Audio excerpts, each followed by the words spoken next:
लेह में जेंजी ने बीजेपी कार्यालय को आग के हवाले किया। लद्दाख से लेकर देहरादून तक युवा सड़कों पर है, जेंजी सड़कों पर है और देश में नेपाल जैसे हालात हो रहे हैं।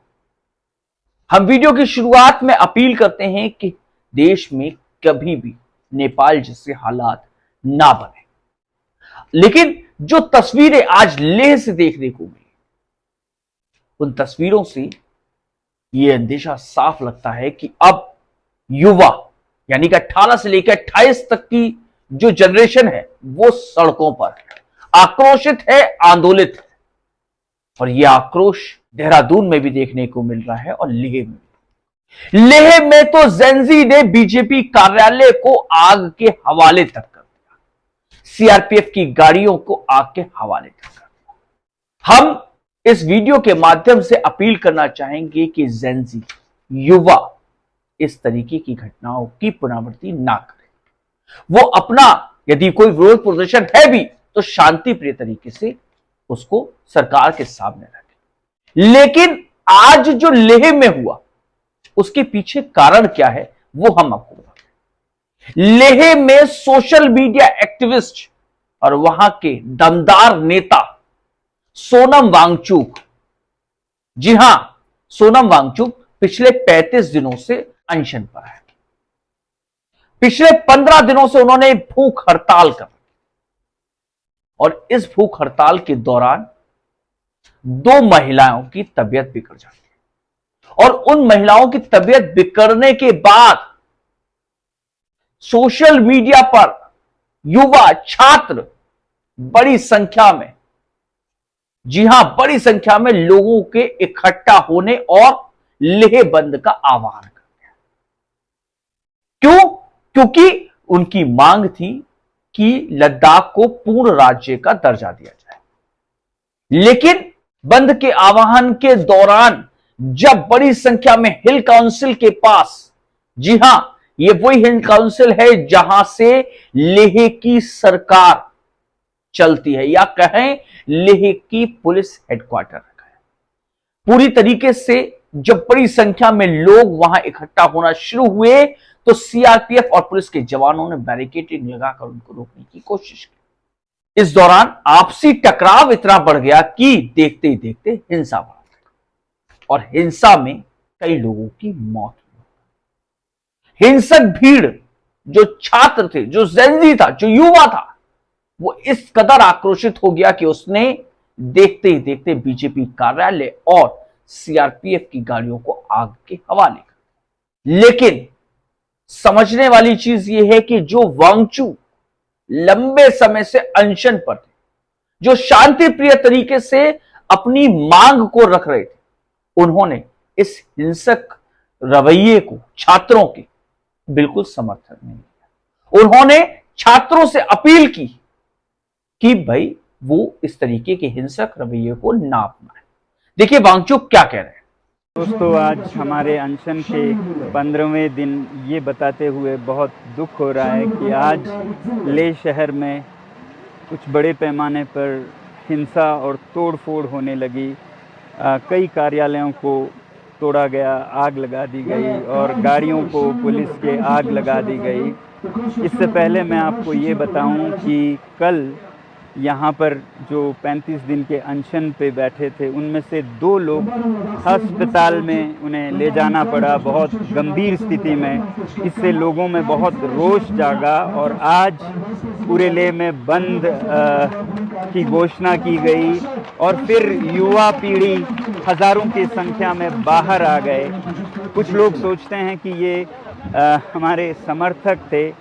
मैं कहूँगा हमारे समर्थक से ज़्यादा, हालांकि समर्थक पूरा लद्दाख है इस मुद्दे पर, लद्दाख के, मगर ये युवा पीढ़ी का बड़ास था, एक तरह का जेंजी रेवोल्यूशन जो कि उनको सड़कों पे लाया। 5 सालों से वो बेरोजगार हैं, एक के बाद एक बहाने करके उन्हें नौकरियों से बाहर रखा जा रहा है और फिर लद्दाख को संरक्षण नहीं दे रहे हैं। मैं हमेशा बोलता आया हूं कि ये नुस्खा है समाज में अनरेस्ट का, सोशल अनरेस्ट का, कि आप बिना काम काज के युवा को रखें और उनके जो लोकतांत्रिक अधिकार हैं उनको भी छीन लें ना। आज यहाँ पर कोई लोकतंत्र का मंच नहीं है और 6वां शेड्यूल जिसकी घोषणा की थी, वचन दिया था, वो भी नहीं माना गया। फिलहाल मैं इनमें नहीं जाना चाहूँगा। मैं अपील करता हूँ लद्दाख के युवा पीढ़ी से कि वो जो भी हो इस रास्ते पर न चलें, हिंसा के रास्ते पर। ये मेरे 5 साल के कोशिशों को नाकाम कर देता है। अगर हम इतने सालों से अनशन कर रहे हैं, शांति से पदयात्रा कर रहे हैं और फिर अंत में अगर हिंसा कर बैठे तो ये हमारा रास्ता नहीं है। इसलिए मैं फिर युवा पीढ़ी से हाथ जोड़कर विनती करता हूं कि हम शांति के ही रास्ते से सरकार को कहें और सरकार भी, मैं चाहता हूं कि शांति के संदेश को सुने। जब वो शांति को अनसुनी कर दें, 1 बार अनशन, 2 बार अनशन, 5 बार तक अनशन करे कोई, लेह से दिल्ली तक पैदल चले आए शांति से और उसका भी कोई अनसुना कर दे, तो फिर इस तरह के हालात आते हैं। इस समय मैं सरकार से कहूँगा कि वो संवेदनशील हो लद्दाख के बारे में और युवा पीढ़ी से कहूँगा कि वो शांति के रास्ते पे चले। मैं पूरे देश से ये बताना चाहता हूँ कि ये रास्ता मेरा दिखाया हुआ नहीं है, ये उनके बड़ास का एक परिणाम है, मगर ये बड़ास निकालने का समय नहीं है। शांति से, ठंडे दिमाग से सरकार के साथ वार्तालाप करने का समय है। आज बस इतना ही, अभी बस इतना ही। बहुत बहुत धन्यवाद। जय हिंद। उन्होंने छात्रों से जहां इस तरीके के रवैये को ना अपनाने की अपील की, वहीं उन्होंने बताया कि आखिर ऐसा क्यों हुआ। वो छात्र जो लंबे समय से नौकरी की तलाश में है, जिनको आश्वासन पे आश्वासन मिल रहा है, उनको अलग अलग तरीके, अलग अलग बहानों से के माध्यम से सरकारी नौकरियों से दूर रखा जा रहा है, वो छात्र आंदोलन का हिस्सा बने।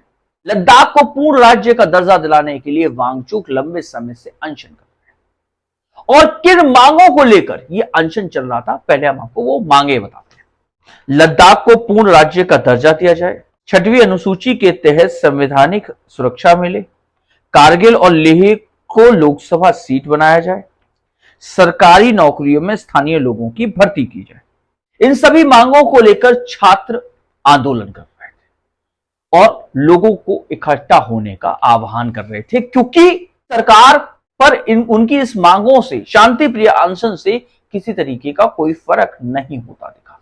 तो जो युवा है, जो जेनजी है, उसने लेह बंद का आह्वान किया और बंद के समर्थन में सोशल मीडिया से इस आह्वान पर बड़ी संख्या में लोग लेह के हिल काउंसिल पर इकट्ठा होने लगे। और देखते ही देखते जब हिल काउंसिल पे बड़ी संख्या में लोग आए तो पुलिस और सीआरपीएफ, केंद्रीय सुरक्षा बल के बीच में झड़प शुरू हुई और देखते ही देखते आग जम गई। आइए हम आपको बताते हैं कि कब से यह आंदोलन चल रहा है और केंद्र सरकार से आंदोलनकारियों को किस तरीके के आश्वासन मिले हैं। आपको याद होगा, केंद्र सरकार ने 2019 में आर्टिकल 370 को हटाया था और जम्मू कश्मीर और लेह लद्दाख को केंद्र शासित प्रदेश बनाया और यह आश्वासन दिया था कि जब स्थिति सामान्य हो जाएगी तो इन राज्यों को पूर्ण राज्य घोषित कर दिया जाएगा। लेकिन समय तो बीतता रहा, लेकिन इन राज्यों को पूर्ण राज्य का दर्जा नहीं दिया गया, जिसकी वजह से वहां का युवा वर्ग बहुत सारी सुविधाओं से वंचित होने लगा। ऐसे में युवाओं ने कई बार अलग अलग तरीके से आंदोलन भी किया। कब कब क्या क्या आंदोलन किया वो हम आपको बताते हैं। लद्दाख के बड़े नेता सोनम वांगचुक, ये वही सोनम वांगचुक है जिनके ऊपर 3 इडियट फिल्म बनी। जी हां, आमिर खान ने 3 इडियट फिल्म में जिसका किरदार निभाया था वही सोनम वांगचुक पिछले 18 महीनों से अलग अलग तरीके से अनशनरत है। कब कब यह अनशन किया वो हम आपको बताते हैं। मार्च 2024 में 21 दिन का आमरण अनशन किया। इस दौरान केंद्र सरकार ने उनसे वार्ता की और आश्वासन दिया कि जल्द ही सरकार इसको पूर्ण राज्य का दर्जा देगी।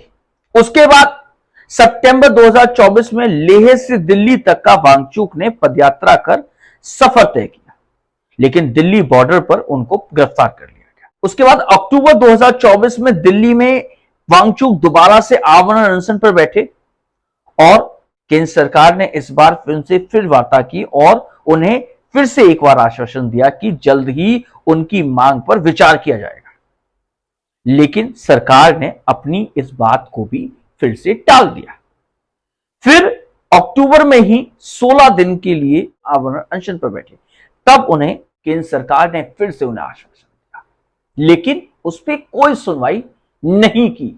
एक बार अनशन खत्म होने के बाद सरकार भूल जाती और वांगचुक अपने इस अनशन को बार बार करते नजर आए। और इस वर्ष अगस्त में भी उन्होंने कारगिल में बड़ा प्रदर्शन किया, जिसमें विपक्षी नेताओं का, विपक्षी सांसदों का उन्हें बड़ा समर्थन मिला। और अब सितंबर में पिछले 35 दिनों से लेह में अनशन चल रहा है, जिसके बाद 15 दिन से आमरण अनशन शुरू हो गया। वांगचुक आमरण अनशन पर बैठे और ऐसे में सरकार की तरफ से अनदेखी से नाराज छात्र, जी हां युवा छात्र, भड़क गए। और ये भड़के क्यों? क्योंकि अनशन में बैठी 2 महिलाओं की तबीयत बिगड़ गई, उन्हें अस्पताल में भर्ती कराना पड़ा, जिसके बाद युवाओं का गुस्सा फूट पड़ा। उन्होंने सोशल मीडिया के माध्यम से बड़ी संख्या में लेह के हिल काउंसिल के पास जनता को इकट्ठा होने का आह्वान किया और बड़ी संख्या में जनता इकट्ठी भी होनी शुरू। लेकिन भीड़ को इकट्ठा होता देख पुलिस और सीआरपीएफ ने उन्हें रोकने की कोशिश की और देखते देखते ये रस्साकसी, ये झड़प हिंसक हो गई। इस दौरान पुलिस ने युवाओं पर लाठीचार्ज भी, छात्रों पर लाठीचार्ज, गोलीबारी भी की, जिसमें 4 युवाओं की मौत हो गई और सैकड़ों छात्र घायल हो गए। और इससे नाराज छात्रों ने देखते ही देखते बीजेपी कार्यालय और सीआरपीएफ की गाड़ियों को, पुलिस की गाड़ियों को आग के हवाले कर दिया। हम एक बार फिर से बोलते हैं कि हम इस तरीके की हिंसा का समर्थन नहीं करते, लेकिन आपने गोदी मीडिया में इस तरीके की किसी खबर को चलते हुए नहीं देखा होगा। जो मेन स्ट्रीम मीडिया है, गोदी मीडिया, वो इस तरीके की खबर को चला ही नहीं। युवाओं का वो दर्द जो लंबे समय से नौकरी ना मिलने, बेरोजगारी और प्रदेश को पूर्ण प्रदेश का दर्जा ना मिलने से परेशानी झेल रहे हैं, वो दर्द इस झड़प के माध्यम से बढ़ गया। बहरहाल इस झड़प के बाद केंद्र सरकार ने 6 अक्टूबर को एक बार फिर से वार्ता करने का समय दिया है। अब देखना यह होगा कि क्या सरकार इन दोनों राज्यों को पूर्ण राज्य का अधिकार देते हैं या युवाओं की समस्याओं का समाधान करते हैं या नहीं। बहरहाल इस सब पर निगाह बना के रखेंगे। यदि आपने मेरे इस चैनल को लाइक नहीं किया तो लाइक कर दीजिए, सब्सक्राइब कर दीजिए, जिससे कि मैं गौरव यादव बेबाक अंदाज में आप तक ये खबरें पहुंचाता हूं। नमस्कार।